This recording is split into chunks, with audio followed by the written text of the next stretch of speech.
हम सभी चाहते हैं कि हमारी लाइफ में हैप्पीनेस बनी रहे, कंफर्ट जोन हमें प्राप्त हो, हम हमारे जीवन के सभी कार्यों में अच्छी तरह से सेटल हो जाए, हमें सभी प्रकार के सुख और शांति प्राप्त हो, हमारा जीवन विदाउट प्रॉब्लम जिया जाए, ये हमारी अपेक्षा होती है। पर एक सच्चाई ये भी है कि हम जीवन में अच्छी तरह से सेटल हो जाने के बाद अचानक आने वाली किसी परिवर्तन का स्वीकार नहीं करते। परिवर्तन तो संसार का नियम है, फिर भी हम परिवर्तन से डरते हैं। हमें समय के परिवर्तन के साथ अपने आप को भी चेंज करना चाहिए। पहले हम बैलगाड़ी में सफ़र करते थे, आज इतने वाहनों का आविष्कार हो चुका है। पहले हमें लैंडलाइन फ़ोन भी बड़ी मुश्किल से प्राप्त होते थे, आज आप लोग ये वीडियो भी एक स्मार्टफोन पे देख रहे हैं। समय के प्रवाह के साथ नहीं चलने वाला इंसान लाइफ में कुछ नहीं कर सकता। नया नहीं सोचने वाला इंसान रास्ते का पत्थर बनकर ही रह जाता है। आइए आज एक ऐसा मैसेज देने वाली, जीवन को मोटिवेट करने वाली डॉक्टर स्पेंसर जॉनसन के द्वारा लिखी गई एक बुक हु मूड माई चीज़ की समरी इस वीडियो में देखते हैं और इससे मिलने वाले मोटिवेशन की चर्चा करते हैं। कहीं किसी एक भूल भुलैया में 4 कैरेक्टर्स रहते थे, जिनमें से 2 चूहे थे और 2 चूहों जितने ही छोटे कद के इंसान थे। एक चूहे का नाम स्निफ था और दूसरे चूहे का नाम स्करी था, और एक इंसान का नाम हो था और दूसरे इंसान का नाम हैम था। चारों कैरेक्टर्स के नेचर अलग अलग थे, पर चारों में एक बात कॉमन थी। चारों कैरेक्टर्स को चीज़ बहुत पसंद था। वे चारों चीज़ को अपने जीवन का इम्पोर्टेंट पार्ट समझते थे। एवरी मॉर्निंग वो चारों अपने अपने रनिंग शूज़ पहनकर उस बड़े से भूल भुलैया में चीज़ ढूंढने निकल जाते थे।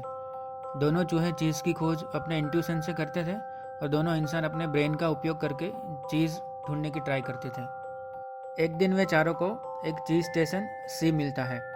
वहाँ पहुँचने पर बहुत सारा चीज़ मिलता है। चीज़ की वैरायटी, क्वालिटी और क्वांटिटी देख के चारों का मन प्रसन्न हो जाता है। पूरी लाइफ अब चीज़ की चिंता नहीं है, वैसा वे लोग फील करने लगते हैं। फिर भी दोनों चूहे स्नीफ एंड स्करी हर रोज़ अर्ली मॉर्निंग ही चीज़ खाने पहुंच जाते हैं। हैम और हो को लगता है कि इतना सारा चीज़ है, ख़त्म होने वाला नहीं है, इसलिए वे आराम से उठकर चीज़ खाने जाते हैं। वे दोनों इंसान चीज़ के बारे में टेंशन फ्री हो गए थे, अपने आप का बहुत कंफर्ट जोन में अनुभव कर रहे थे। दोनों चूहों की हैबिट थी कि हर रोज़ चीज़ की क्वालिटी और क्वांटिटी भी चेक करते थे और ये भी सोचते थे कि एक दिन ये चीज़ अवश्य ख़त्म हो जाएगा। एक दिन ऐसा ही हुआ। चीज़ स्टेशन सी पर पहुंचने वाले स्नीफ एंड स्करी ने देखा कि सारी चीज़ ख़त्म हो गई है। दोनों चूहे पहले से ही मेंटली प्रिपेयर्ड थे कि चीज़ एक दिन समाप्त हो जाएगी। इन दोनों को न आश्चर्य हुआ न दुख। दोनों नेचुरली ही टाइम वेस्ट न करते हुए उस भूल भुलैया में दूसरी जगह पे चीज़ ढूंढने में लग गए। कुछ देर बाद वहाँ पहुँचने वाले हैम और हो को भी चीज़ का यही अनुभव हुआ। सारी चीज़ खत्म हो गई थी। दोनों गुस्सा करते हुए चीखने लगे, who mood my cheese, because दोनों वहाँ के चीज़ पर ही डिपेंडेंट थे। फिर भी हो हैम को बाहर जाकर नई चीज़ ढूंढने की बात करता है, पर हैम इसके लिए रेडी नहीं होता है। वह कहता है, बिल्कुल नहीं, मैं थोड़े ही समय में सब कुछ पहले जैसा कर दूंगा। ऐसा कहकर वो हो की बात को इग्नोर कर देता है। हैम और हो की परेशानी ये थी कि ऐसा क्यों हुआ, कैसे हुआ। लेकिन दूसरी ओर स्नीफ एंड स्करी चीज़ ढूंढने के नए रास्तों को लेकर परेशान थे। वे ऐसे रास्तों पर चीज़ ढूंढने निकल पड़े थे कि जहाँ पहले कभी नहीं गए थे। आखिर कुछ प्रयासों के बाद वो बड़े से भूल भुलैया में एक चीज़ स्टेशन एन पे पहुँच जाते हैं और वहाँ बहुत सारा चीज़ मिल जाता है। इधर चीज़ स्टेशन सी पर चीज़ अवश्य मिलेगा, ऐसा मानकर हैम और हो रोज़ वहाँ जाते थे, पर निराश होकर लौटते थे। फिर एक बार हो हैम से यही कहता है कि हम हर रोज़ एक ही काम करते हैं और नए रिजल्ट्स की होप रखते हैं, हमें बाहर जाकर नई चीज़ ढूंढना ज़रूरी है। हो की बात सुनकर भी हैम बाहर जाना नहीं चाहता। वो हो से कहता है कि हम यहाँ कंफर्ट जोन में ही सही बैठे हैं, बाहर जाने का रिस्क नहीं लेना चाहिए, अगर चीज़ ना भी मिले तो भी कोई बात नहीं। हो के द्वारा दूसरी बार बाहर जाने की बात सुनकर भी हैम हो के साथ चलने को तैयार नहीं हुआ और यहीं बैठकर चीज़ का वेट करने लगता है, और हो अकेला बाहर जाने का डिसाइड कर लेता है। हो बाहर जाते समय दीवार पर हैम के लिए एक मैसेज लिखता है, डरते नहीं तो तुम क्या करते। और हो नए रास्तों पर चल पड़ा था। नया रास्ता हो के लिए कठिन ज़रूर था, पर वो जितना मन में डर लेकर चल रहा था उतना कठिन नहीं था। वो बीच रास्ते में हैम के लिए और एक मैसेज लिख देता है, चीज़ को हमेशा के लिए सूंघते रहना चाहिए, ताकि तुम्हें पता चले कि चीज़ कब खराब हो रहा है। हो चीज़ की खोज में भागता रहता है। उसे चीज़ न मिलने पर भी अब कुछ अच्छा फील होने लगता है। वो वहाँ किसी एक दीवार पर फिर से हैम के लिए मैसेज लिख देता है, जब तुम डरते नहीं हो तब तुम्हें पहले से भी बहुत अच्छा लगता है। वो अपने प्रयासों से आगे बढ़ता जाता है।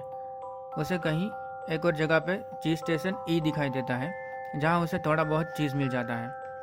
पर वो सोचता है कि अगर मैं जल्दी यहाँ पे आ जाता, जल्दी मेरे विचार बदल देता, तो मुझे यहाँ पे बहुत ज़्यादा चीज़ मिलता। थोड़ा चीज़ खाकर और थोड़ा चीज़ अपने साथ लेकर चीज़ स्टेशन सी पे वापस आ जाता है। जब वो वापस आया तो उसने देखा कि चीज़ की कंडीशन और ख़राब हो गई है। साथ लाया हुआ थोड़ा चीज़ उसने हैम को दिया। फिर एक बार कहता है कि तुम भी बाहर निकलोगे तो तुम्हें भी ज़्यादा चीज़ प्राप्त होगा। हो के बहुत समझाने पर भी हैम अपने नेगेटिव थॉट्स को नहीं बदलता है और ऐसा कहता है कि मैं नई चीज़ नहीं चाहता, मुझे पहले जैसा ही चीज़ चाहिए, और अपने नेगेटिव विचारों में कोई भी चेंजेस नहीं करता। हो हैम को समझाना छोड़कर उसे वहीं रखकर निशानियाँ छोड़ता हुआ चीज़ की तलाश में बाहर निकल जाता है। वो एक दीवार पर फिर से लिखता है, जब आप अपने विचार को बदलते हो तब आपके कार्य भी बदल जाते हैं। वो रास्ते पर आगे बढ़ता रहता है। कहीं कहीं उसे थोड़ा थोड़ा चीज़ मिलता रहता है। वो बिना निराश हुए चीज़ की तलाश करता रहता है। आखिरकार वो एक चीज़ स्टेशन एन पर पहुंच जाता है। वहाँ उसे बहुत सारा चीज़ मिल जाता है। आज तक होने सपने में भी इतने सारे चीज़ का विचार नहीं किया था। उसको स्नीफर्स करीबी वहाँ पर मिलते हैं और उसे आशा थी कि उसकी छोड़ी हुई निशानियों के आधार पर हैम भी वहाँ पहुँच जाएगा। हो अब बदल गया था। कुछ न करना और बस ऐसे ही बैठे रहने का उसका विचार अब बदल गया था। यहाँ इतने सारे चीज़ को देखकर वो पहले की तरह आलसी नहीं रहता, पर वो रोज़ चीज़ को चेक करता रहता है और बाहर जाकर भी नए चीज़ की तलाश करता हुआ अचानक पैदा होने वाली स्थितियों के सामने अपना कॉन्फिडेंस डेवलप करने का प्रयास करता रहता है। फ्रेंड्स, ये एक सिम्बोलिटिक स्टोरी है।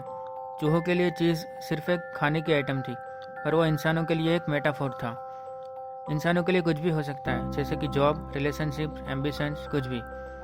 ये स्टोरी एक मैसेज देती है कि चीज़ मतलब जीवन में सारे सुख प्राप्त करने हैं तो आने वाले सभी चेंजेस के लिए हमें तैयार रहना पड़ेगा। किसी भी एक सफलता को हमारे जीवन का आखिरी लक्ष्य न रखकर आगे बढ़ते रहने का विचार करना चाहिए।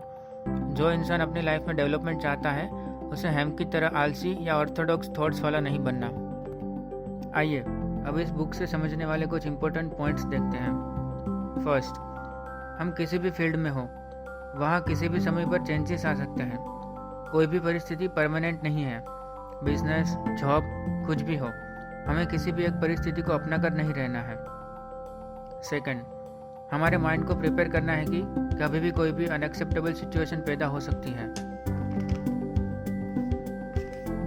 थर्ड, मोस्ट इम्पोर्टेंट यह है कि हमारे पास सब कुछ होते हुए भी हमें आसपास होने वाले चेंजेस पर नज़र रखनी चाहिए, जिससे हमारा कॉन्फिडेंस बना रहेगा।